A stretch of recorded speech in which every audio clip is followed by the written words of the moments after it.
pretty nasty fall there at the end of that ladder match. Do you have an update on his status? He's at the hospital right now, and right before I came out here, I talked to Darius, and Darius is there, and some of the good friends are there, and I hope to have a good update soon on Dante. I know he's in pain, but I'm wishing the best, and obviously we're all praying for Dante.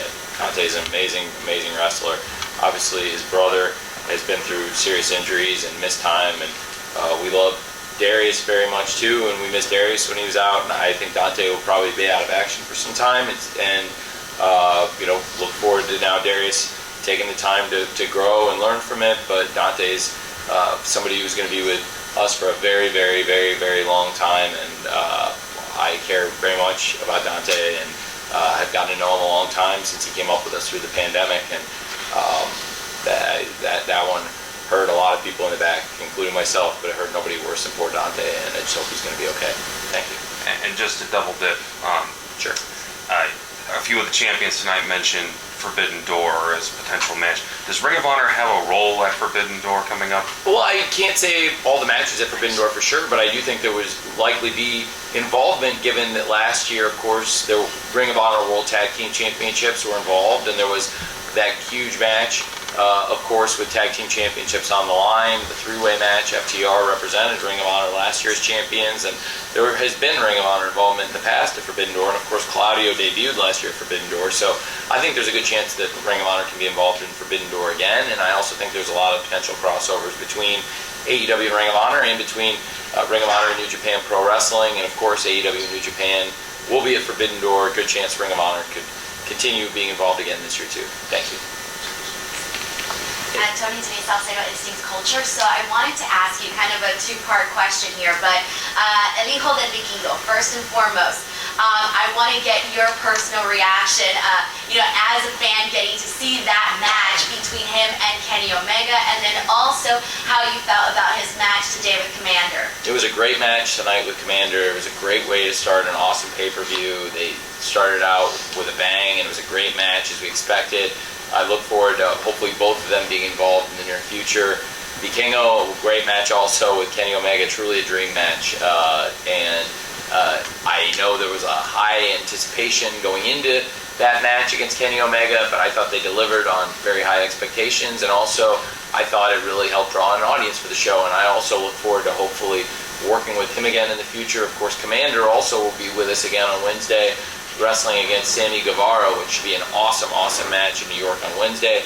And it was an awesome match to start the show tonight, and hopefully he'll be with us again. And I spoke to him about that after the show. I'd love to see him again, hopefully either here in Ring of Honor or maybe on a Wednesday night in AEW.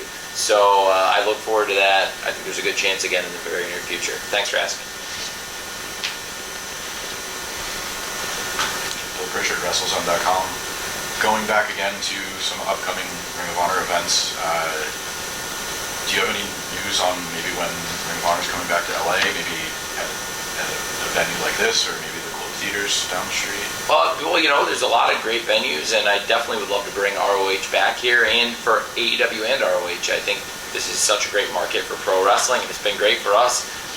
This past year, we've done a lot of great events out here in LA, and it's been a home to me for years, spending time out here. And so it's personally for me great to spend time out here in LA. And actually 5 years ago this week is where I had the conversations that led to me getting into pro wrestling and starting AEW. I had my first conversation out here 5 years ago this week around Beverly Hills that led to AEW being formed, and I was just in the right place at the right time. And like so many things in life, timing is everything. And I'm very fortunate to be able to call LA sometimes in the off season and whenever I can be out here part-time home. And I love doing more AEW action out here, and certainly more Ring of Honor would be great too. So I'm not sure exactly when I can say that, but we'll definitely be back here more often.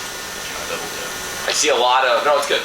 I have a lot of time, so I see a lot of hands. I'll answer everybody's questions. So whoever you guys want to go to.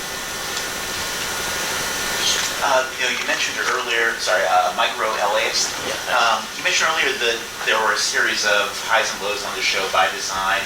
I was curious, I noticed a lot of fans online were particularly shocked seeing both Claudio and Joe retaining, and these very strong emotional ups and downs in the show. I was sort of curious what you're hoping the fans take away from tonight, and sort of like what you hope that emotional roller coaster leaves them with going forward. Well, there's a lot of interesting things to keep an eye on going forward, and there were a lot of great matches, and it was an emotional roller coaster of a night, and certainly some very high highs, and great moment tonight with Shibata being crowned as a new champion. Of course, that was a great moment, but when Eddie did not win, that was a very tough moment. It was good to have the backing of Shibata, and left us with interesting things to think about going forward. Where does this leave Eddie standing? And certainly it was a great match. The crowd was very behind Eddie. I believe people all over the world will still be behind Eddie. It would have been great for him to get the win tonight, but I think there were a lot of times where people did get the satisfying moment, like with Shibata, which also, to your point, I thought was also a result that probably surprised people. People did not expect that, and for Shibata to be a reigning champion now in Ring of Honor is something we're also very excited about. So I did think the unpredictability of the card was a plus, and certainly there were times where it was not what people expected, but I think, tonight in many ways the Empire struck back at times, and it was hard to see Mark Briscoe not get that emotional win, but then to see the way the crowd rallied behind him, and then, like we said, to realize that this is only the beginning of the journey for Mark Briscoe and for Jay Briscoe. They're not going anywhere, and it's a different era for Mark now. And this is the beginning of a singles journey, and he's going to keep